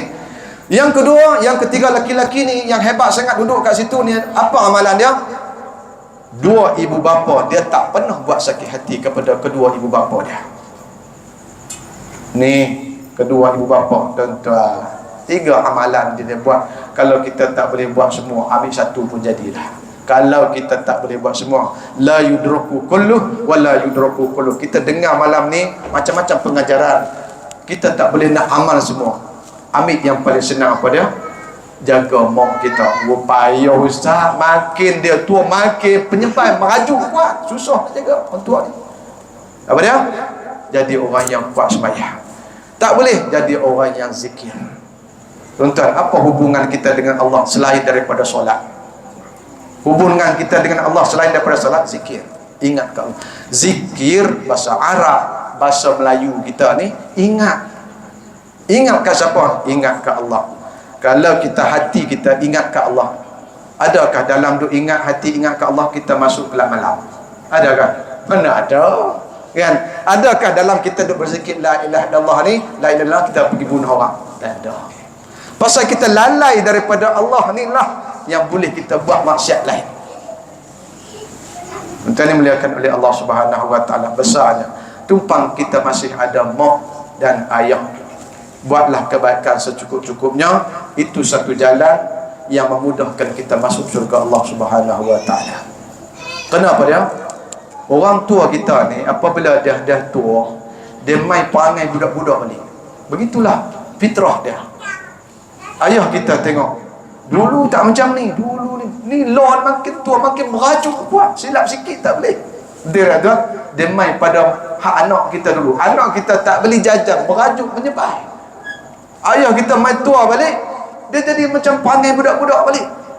Anak-anak kita dulu beli mainan, dia main sekali dia tinggal, dia nak cari pula tak tahu kat mana. Ayah kita sampai tua balik, kunci motor tak lain, dia pergi cari kat lain. Main panggil budak dia. Itulah manusia. Susah ada nak jaga dia, susah. Tapi itulah jalan yang paling senang kita nak masuk syurga Allah Subhanahu wa taala. Ni dah kahwin-kahwin, pidu kamu, pidu kat session 20, pasak tak pernah WhatsApp kat mak ayah, tanya khabar tak pernah. Ayah-ayah baru main masalah. Anak macam tu. Jangan buat macam tu. Ingat ni adik-adik, bagi ada adab dengan mak. Jangan sampai mak suruh baru kita pergi buat. Tengok mak kita bawa kat sayur, ayah kita bawa sayur, ayah mah adik nak bawa, abang nak bawa. Kena jadi begitu adab dengan ibu kita. Allah jadi kamu anak yang soleh kalau buat baik kepada ibu bapa. Terus naik yang last kepada Sidratul Muntaha, sejam 10 minit. Okey, naik kepada Sidratul Muntaha, mustawa Hadratul Kursi. Di sanalah Nabi sallallahu alaihi wasallam naik saja Hadratul Kursi, ada kabus buhan, dia pun kabus hitam. Nabi melihat Allah Subhanahu wa taala, tersungkur Nabi sallallahu alaihi wasallam sujud. Tengok kebesaran zat Allah Subhanahu wa taala, tersungkur Nabi sallallahu alaihi wasallam sujud Nabi. Allah kata, wahai Muhammad, irfa' ya'si. Ya Allah, Allah sayangnya kepada Nabi Muhammad. Allah tak boleh tengok Nabi sujud. Wahai Muhammad, irfa' ya'si. Angkat kepala kamu, janganlah sujud. Nabi ni Allah yang cipta, tapi Allah sayang kat dia. Untung nak kita jadi umat dia. Cukup beruntung. Kita tak minta jadi kita ni. Adakah kita lahir kita minta, ya Allah bagilah aku jadi umat Nabi Muhammad? Dah. Tapi Allah pilih kita, tuan-tuan. Beruntungnya kita. Mintalah apa yang kamu nak minta, wahai Muhammad. Allah kata, wahai Muhammad, mintalah apa yang kamu nak minta. Jangan sujud, angkat kepala kamu. Sayangnya Allah Subhanahu wa taala kepada Nabi. Nabi minta tak? Nabi tak minta. Perlu cerita hal lain. Dia bangun kepada, wahai Tuhanku, Allah suruh minta, wahai Muhammad, irfa' ra'si, angkat kepala kamu, mintalah apa yang kamu minta, aku nak bagi. Nabi angkat kepala, wahai Tuhanku, engkau bagi kepada Nabi Ibrahim gelaran Khalilullah. Orang suruh minta, dia perlu cerita hal lain. Apa kejadian di situ? Wahai Tuhanku, engkau bagi gelaran kepada Nabi Ibrahim Khalilullah. Kan Nabi Ibrahim digelar kepada Khalilullah, kekasih Allah. Engkau bagi keistimewa kepada Nabi Ibrahim ni Kaabah, ni dia asas dia manusia duk sampai hari ni duk buat amalan di situ. Wahai Tuhanku, engkau gelar kepada Nabi Musa kalamullah. Nabi Musa boleh berkata-kata dengan Allah, engkau gelarkan kepada Nabi Musa kalamullah. Wahai Tuhanku, engkau gelar kepada Nabi Isa ruhullah. Nabi Isa mengandung maknya bukan daripada air mani, Allah masuk ke roh, mengandung Siti Maryam ni. Engkau gelarkan Nabi Isa ruhullah. Wahai Tuhanku, engkau bagi kepada Nabi Sulaiman jin, iblis, binatang-binatang semua dia kontrol. Jin, iblis jadi kuli Nabi Sulaiman, besar kerajaan dia. Orang suruh minta, dia perlu cerita orang lain. Dia dah tu, tengok apa kejadiannya. Kemudian, wahai Tuhanku, engkau bagi kepada Nabi Isa, orang mati boleh buat bagi hidup balik. Wahai Tuhanku, engkau bagi kepada Nabi Daud besi, pegang lembu jadi cair. Besi keras tu, Nabi Daud dia dengan besi tak boleh. Besi-besi ni dia pegang cair. Nabi Daud dia lalu ke bukit-bukit bukau bertasbih untuk Nabi Daud. Aku cerita pasal ni banyak lagi tuan-tuan kalau baca dalam kitab ni. Kemudian Allah kata pada, wahai Muhammad, aku gelarkan kepada kamu Habibi, Habibullah. Nabi Ibrahim digelar apa dia? Khalilullah. Nabi Muhammad digelar apa dia? Habibullah. Apa maksud Habibullah? Kekasih buah hati aku, kekasih buah hati Allah. Allah sayangnya Allah Subhanahu wa ta'ala kepada Nabi. Wahai Muhammad, aku gelarkan kamu buah hati aku. Yang kedua, wahai Muhammad, aku bagi kepada kamu ni apa dia? Penghulu segala nabi-nabi, penghulu segala rasul. Wahai Muhammad, Allah kata, aku bagi kepada kamu istimewa, aku belah dada kamu, cuci bersih hati kamu. Nabi lain aku tak pernah belah dada. Wahai Muhammad, aku bagi kepada kamu keistimewaan apa dia? Siapa-siapa nak jadi Islam mesti kena sebut nama kamu baru jadi Islam. Hebatnya Nabi kita. Nabi lain tak ada beriman, mengaku Allah jadi iman. Nabi Muhammad nak jadi Islam kena mengucap dua kalimah syahadat. Kena sebut juga Nabi Muhammad, sebut la ilaha illallah, niat tu tak jadi Islam lagi. Muhammadar Rasulullah baru jadi Islam. Hebat. Wahai Muhammad, aku bagi kepada kamu apa dia? Musafir semayang sambil lain tak ada. Cerita hijrah, cerita apa dia lagi, macam-macam aku bagi kepada kamu wahai Muhammad. Dalam ni saya tak masuk banyak sangat. Wahai Muhammad, aku bagi kepada kamu apa dia? Umat kamu nak semayang kat mana pun tak apa. Nabi lain dulu kena cari masjid suram. Kita tengah jalan semayang, nampak atas tanah pun tak apa. Tanah tempat suci dikira. Nabi lain tak ada. Wahai Muhammad, aku bagi Ramadan kepada umat kamu. Dia nak sampai umat lain tak ada.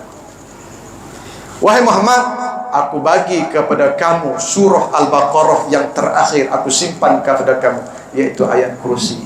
Aku tak bagi pada Nabi lain.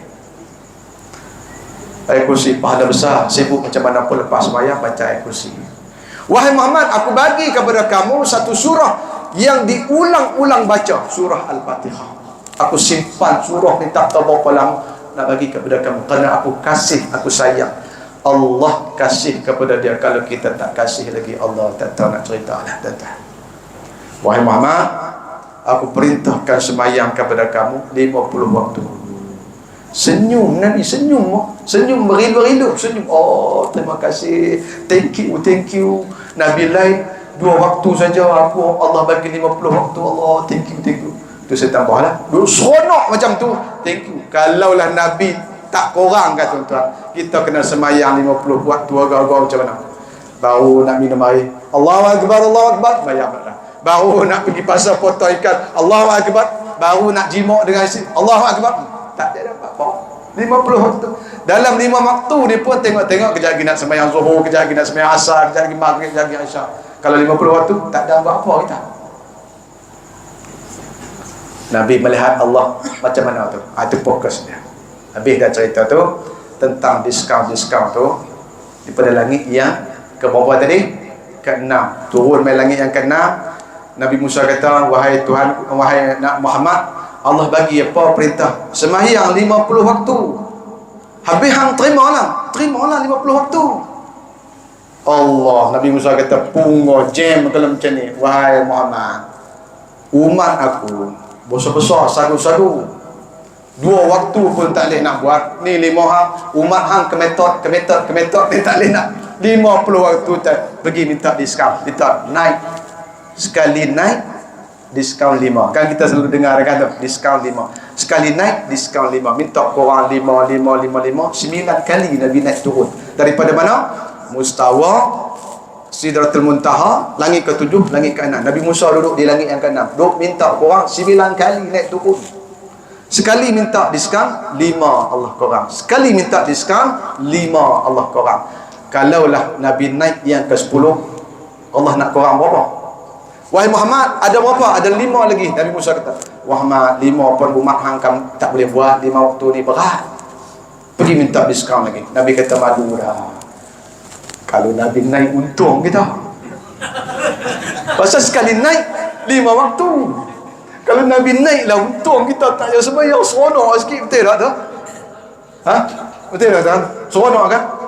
Adik, kalau tak payah sembahyang, seronok tak? Kenapa Nabi tak naik sekali lagi? Tidak ni, zero, kita tak payah sembahyang. Seronok tak kata? Untung nak kita. Bukan untung, celaka.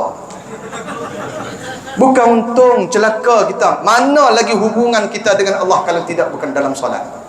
Tak ada Tuhan kita nak disembah. Celaka, bukan kata untung. Tadi tu ingat untung pun jadi celaka.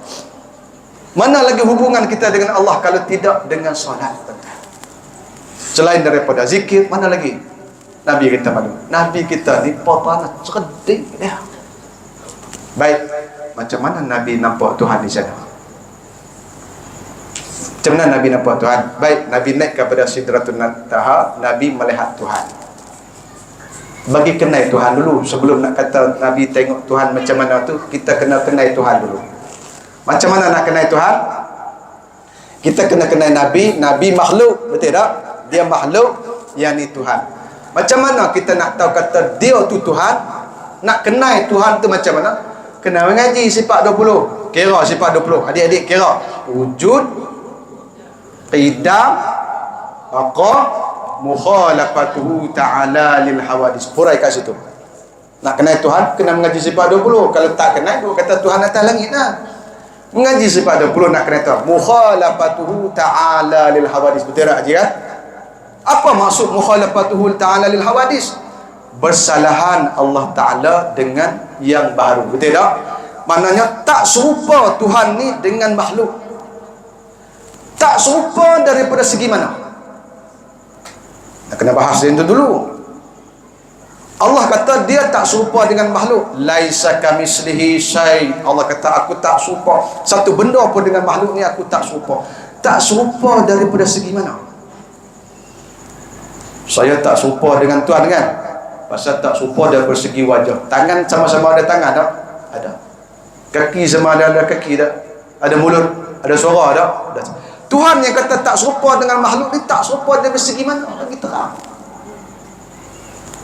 Tak serupa Tuhan ni dengan makhluk.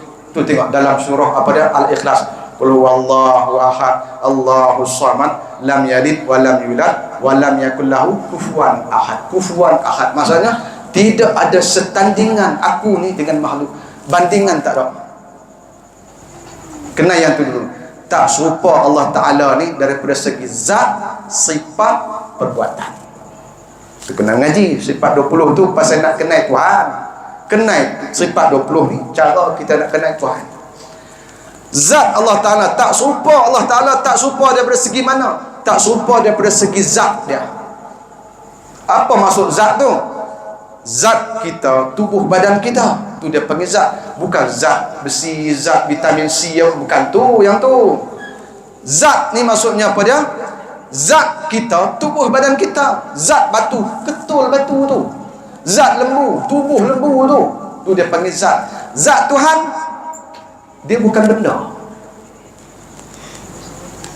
Tu dia panggil zat, bukan jirim. Zat Tuhan bukan jirim. Bukan jirim, bukan benda. Bukan keras, bukan lembut, bukan putih, bukan hitam, bukan panjang, bukan pendek. Zat dia tak serupa zat Allah Ta'ala. Tuhan kita ni dia tak serupa dengan makhluk, tak serupa dari segi mana? Segi zat pun tak serupa dah. Tubuh Tuhan tu dia bukan panjang, bukan pendek, bukan bulat, bukan putih, bukan hitam, bukan atas, bukan bawah, bukan kiri, bukan kanan, bukan depan, bukan belakang. Banyak dah tu. Boleh faham dah tu. Kalau kenal Tuhan tu boleh faham dah. Habis Nabi melihat bagaimana? Nabi makhluk dah. Nabi makhluk dah. Tiap-tiap makhluk berjirim, berkehendak pada tempat. Habis macam mana Nabi lihat?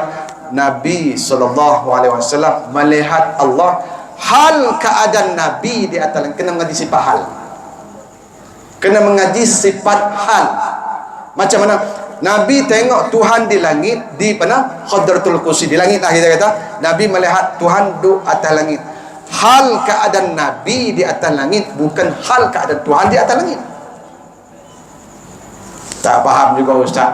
Baik, kita nak tengok bulan, kita duduk atas bumi ni, kita duduk di bumi ni, bulan duduk atas langit, bulan duduk atas langit. Nak tengok bulan, perlu nak kena naik atas langit atau budak? Tak perlu, duduk bawah. Hal keadaan kita di bumi melihat bulan duduk atas langit. Hal, sifat hal. Tak faham, kena main mengaji sifat 20. Kalau nak hurai juga tak boleh pergi dah sini. Dia kena baca kitab Mishabul Munir. Tapi rasanya faham dah tu. Boleh nampak bayang-bayang pun tak apa dah. Hal keadaan Nabi di situ, bukan hal keadaan di situ. Tuhan di situ. Habis Nabi naik atas langit tu buat apa? Perintah semayang bukan macam perintah puasa. Perintah semayang sesuatu ibadat yang sangat penting bagi di tempat yang hebat. Kita ni pergi mengaji di UU, macam UUM, UU, macam-macam U pari dah apa, pergi mengaji kat sana, dapatlah PhD. Adakah orang mai bagi? Ni PhD dah dapat dah, masuk kot celah tingkat umur kita. Ada tu. Pasal apa? Tak ada harga. Benda ni penting. Buat pentah, pakai biskut 4 segi tu, topi tu, lambuk pula. Kenapa buat pentah? Panggil pensyarah bagi tu balu, penting benda tu. Duk tempat yang atas, kena penting benda tu. Sembahyang duk atas sekali, Allah bagi tempat yang tinggi, penting manusia. Puasa Muhammad, perintah puasa, perintah haji, perintah zakat, hang duduk kat bumi sudahlah, apa nak bagi? Jaga solat, penting, benda penting. Tapi bukan Tuhan ada di situ. Jangan kata Tuhan. Tadi kan kita dah mengaji dah mukhalafatuhu ta'ala lil hawadis. Tuhan kita ni bukan duduk atas. Ustaz, mana tak faham, bengok aku ni. Nabi naik atas langit jumpa Tuhan bersama-sama, diskaun lah apa semua, tapi Tuhan tak duduk situ pula. Bengok aku. Tak apa. Tapi itulah pegangan Yahudi. Dia tak percaya lah. Kan? Apa ni Tuhan tak nampak tapi kata ada. My geng ni pula, geng ni kata ada Tuhan duduk atas langit. Geng lah sebut geng WHB kan, dia kata Tuhan duduk atas langit. Baik, kalau kita bengong lah Ustaz, Nabi naik atas langit, sujud kepada Allah, melihat Allah dengan mata dia sendiri. Lepas tu Nabi bersembang, jumpa Allah, diskaun cerita pasal Nabi Ibrahim. Tapi tiba-tiba Ustaz kata Tuhan tak ada di situ pula dah. Andai kata, buat andaian. Okey, tak boleh terima Ustaz. Baik, itu habis. Tuhan ada di atas langit. Nah, sebab tu Nabi duduk bersembang di atas langit. Maknanya Tuhan duduk atas langit. Langit siapa buat? Langit siapa buat? Tuhan buat kan? Sebelum dia buat langit, dia duduk kat mana? Dah kata Tuhan duduk atas langit. Langit siapa buat? Adik jawab, langit siapa buat? Tuhan buat. Tidak.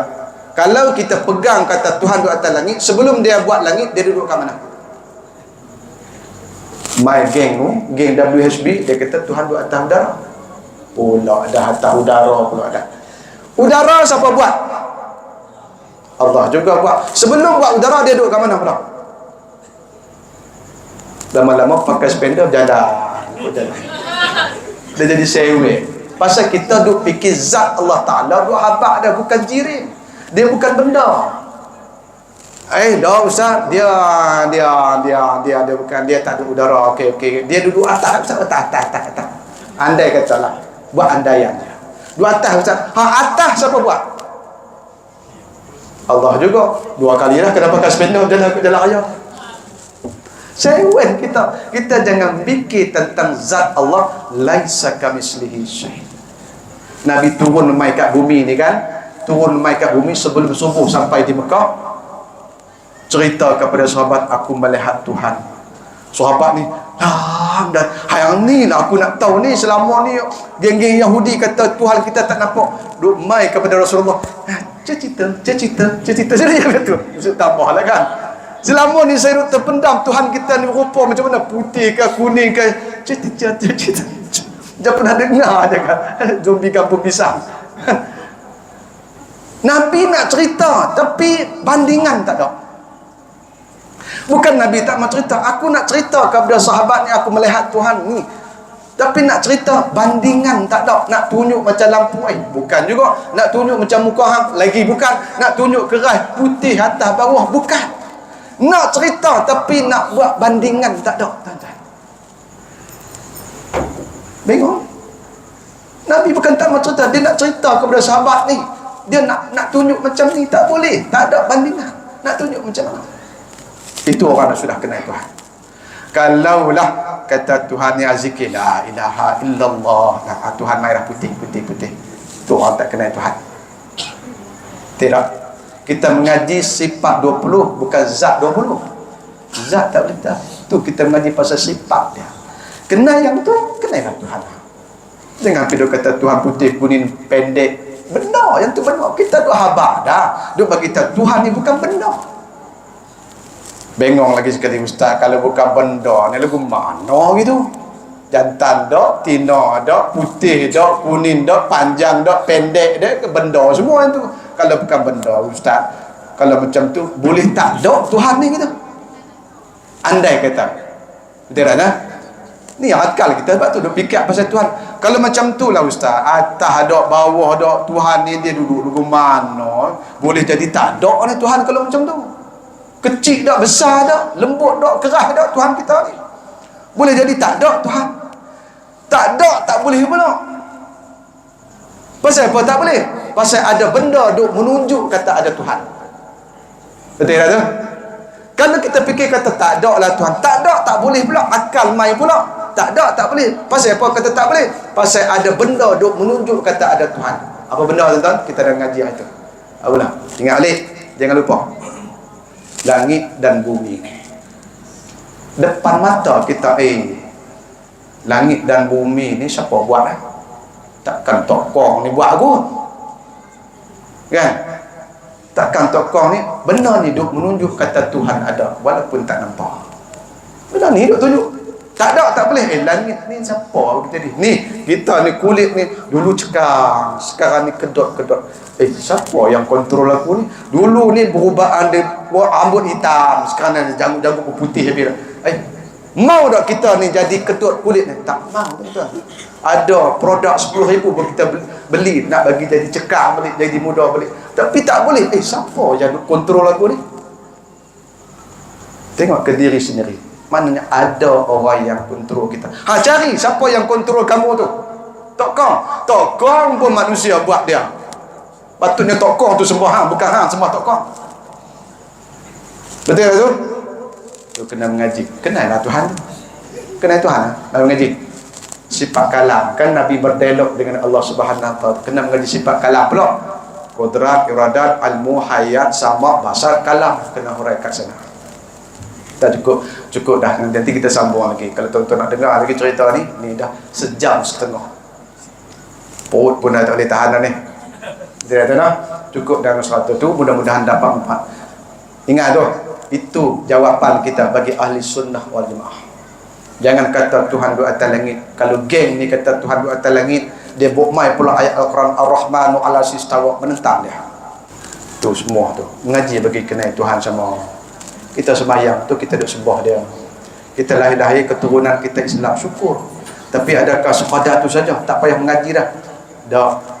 Awaluddin ma'rifatullah. Ingat benda tu. Awal-awal agama kenal Tuhan. Nah, kita tak mau jadi Islam indan nas, Islam pada sisi manusia, pada sisi Allah kita kufur, kita tak. Tuhan suruh kita kenal dia. Mai mengaji. Nah, di sini kita ajar sifat 20, di sini kita ajar tasawuf. Kemudian ada di sini juga ada ustaz-ustaz lain mengajar fiqh. Tuan-tuan pergilah. Siang kita cari makan untuk akhirat, untuk dunia. Malam kita cari surau mana ada majlis ilmu kita duduk, tuan-tuan. Itu makan rohani kita. Jangan makan mulut kita saja, jasmani kita. Rohani pun jangan biar bagi jadi kurun. Makan rohani pada ilmu-ilmu agama kena duduk, tuan-tuan. Dan duduk dalam majlis ilmu, daripada tak tahu jadi tahu, daripada jahil balik bagi jadi ada ilmu. Wallahu alam, yang baik daripada Allah. Saya minta maaf ambil masa panjang sikit, sejam setengah, ya. A'udzubillahi minasyaitonirrajim. Bismillahirrahmanirrahim. Alhamdulillahi rabbil alamin, wassalatu wassalamu ala asyrafil anbiya'i mursalin. Radina billahi rabban wa bil islami dina wa bi Muhammadin nabiyya wa rasula. Allahumma iftah alaina futuhal arifin warzuqna fahman nabiyyin bijahi khatamil mursalin.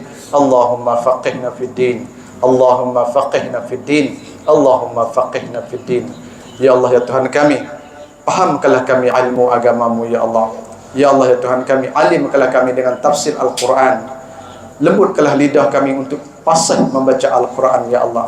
Ya Allah, ya Tuhan kami, janganlah Engkau tinggalkan kami di dunia ini dalam keadaan kami jahil dengan ilmu agamamu, ya Allah. Ya Allah, ya Tuhan kami, ampunkanlah dosa kami, ya Allah. Dosa yang sengaja, dosa yang tidak sengaja, dosa yang kami nampak, dosa yang kami tidak nampak, ya Allah. Ya Allah, kami banyak berdosa padamu, ya Allah. Dosa mata kami banyak hari ini, ya Allah, melihat benda maksiat di dalam telefon, ya Allah. Ampunkanlah dosa mata kami, ya Allah. Sekiranya Engkau tidak ampun dosa mata kami akan dibakar dengan api neraka di akhirat nanti, ya Allah. Ampunkanlah dosa mulut kami yang bercakap benda yang haram, yang meminum, memakan benda yang haram, ya Allah. Sekiranya Engkau tidak ampun dosa mulut kami akan dipenuhi dengan api neraka di akhirat nanti, ya Allah. Ampunkanlah dosa kaki kami, ya Allah, yang berjalan pada tempat yang haram, ya Allah. Ampunkanlah dosa tangan kami yang memegang pada benda yang haram, ya Allah. Ampunkanlah dosa aurat kami, dulu kami tak pakai tudung, ya Allah. Dulu kami terbuka aurat, ya Allah. Ketika itu kami jahil, ya Allah. Kami sudah menyesal, kami sudah insaf, ya Allah. Hari ini kami sudah menyesal, ya Allah. Janganlah ditambahkan lagi dosa pada kami, ya Allah. Ya Allah, ya Tuhan kami banyak meninggal solat dulu masa kami muda dulu, ya Allah. Kami banyak dosa padamu, ya Allah. Kami teringin nak bertaubat kepadamu, ya Allah. Tetapi kami tidak ada kekuatan, ya Allah. Tolonglah beri kekuatan itu kepada kami, ya Allah. Kami nak bangun malam, nak sembahyang sunat taubat, ya Allah. Kami banyak dosa, ya Allah. Ya Allah, ya Tuhan kami, cukuplah dengan dosa yang ada pada kami, ya Allah. Janganlah Engkau uji kami dengan harta dunia sehingga kami lalai daripada mengingatimu, ya Allah. Ya Allah, Engkau banyak ingat kepada kami, ya Allah. Engkau banyak bagi rezeki kepada kami, ya Allah. Tetapi kami jarang ingat padamu, ya Allah. Ya Allah, ya Tuhan kami, Engkau kurniakan kepada kami jadi umat Nabi Muhammad SAW, ya Allah. Satu nikmat yang besar, ya Allah. Jadilah kami orang yang syukur di atas nikmat yang Engkau beri itu, ya Allah. Ya Allah, ya Tuhan kami, panjangkanlah umur kami dalam beribadat kepadamu, ya Allah. Sembuhkanlah segala penyakit-penyakit kami, ya Allah, supaya senang kami beribadat padamu, ya Allah. Ya Allah, ya Tuhan kami, berilah taufik dan hidayah kepada anak cucu kami pula, ya Allah. Fahamkanlah ilmu agama kepada adik-beradik, adik abang kami, ya Allah. Jadikanlah ahli keluarga kami orang yang solat tidak pernah tinggal, ya Allah. Moga-moga kami satu family masuk syurga, ya Allah. Ya Allah, ya Tuhan kami, berilah taufik dan hidayah kepada penduduk kami taman ini, ya Allah. Gerakkanlah hati mereka, ya Allah, untuk datang ke surau ini, solat secara berjemaah dan belajar ilmu agama yang ada di surau ini, ya Allah. Mereka adalah saudara kami, ya Allah. Mereka adalah jiran kami, ya Allah. Jangan biarkan mereka terhumban ke dalam neraka-Mu, ya Allah. Ya Allah, ya Tuhan kami yakin Engkau dengar apa yang kami pinta. Engkau dengar apa yang kami merayu padamu, ya Allah. Engkau Tuhan yang maha mendengar, ya Allah. Ya Allah, ya Tuhan kami, ampunkanlah dosa kedua ibu bapa kami yang sangat berjasa kepada kami, ya Allah. Ibu bapa kami sudah meninggal dunia, kami tidak sempat membuat kebaikan kepada mereka, ya Allah. Tapi tidak terlambat lagi, ya Allah. Sementara kami masih hidup, ya, ampunkanlah dosa mereka, tempatkanlah ruh mereka di kalangan orang yang soleh, ya Allah. Kami mau berjumpa lagi dengan ibu bapa kami, ya Allah. Ya Allah, ya Tuhan kami, sekiranya ibu bapa kami masih hidup, panjangkanlah umur mereka, ya Allah. Berilah kesehatan kepada mereka, ya Allah. Ya Allah, ya Tuhanku, ya Allah, ya Tuhan kami, satu lagi permintaan kami, ya Allah. Di akhirat nanti Engkau berilah buku catatan amalan kami dengan tangan kanan, ya Allah. Ya Allah, berilah buku catatan kami dengan tangan kanan, ya Allah. Berilah buku catatan amalan kami dengan tangan kanan, ya Allah. Bersaksikanlah tangan kami berwudu menyembah-Mu, ya Allah. Tangan kami pernah berwudu menyembah-Mu, ya Allah. Berilah buku catatan kami dengan tangan kanan. Jangan Engkau beri buku catatan kami dengan tangan kiri, ya Allah, yang menyebabkan kami terhumban ke dalam neraka-Mu, ya Allah. Ya Allah, kami yakin Engkau adalah Tuhan kami, dan kami dengar apa yang Engkau dengar apa yang kami pinta, ya Allah. Ya Allah, ya Tuhan kami, perkenankanlah permintaan kami, rayuan kami, ya Allah. Kami yang dhaif, lagi miskin, lagi hina ini, ya Allah. Rabbana atina fid dunya hasanah wa fil akhirati hasanah wa qina azabannar. Walhamdulillahi rabbil alamin. Taqabbalallahu minna wa minkum.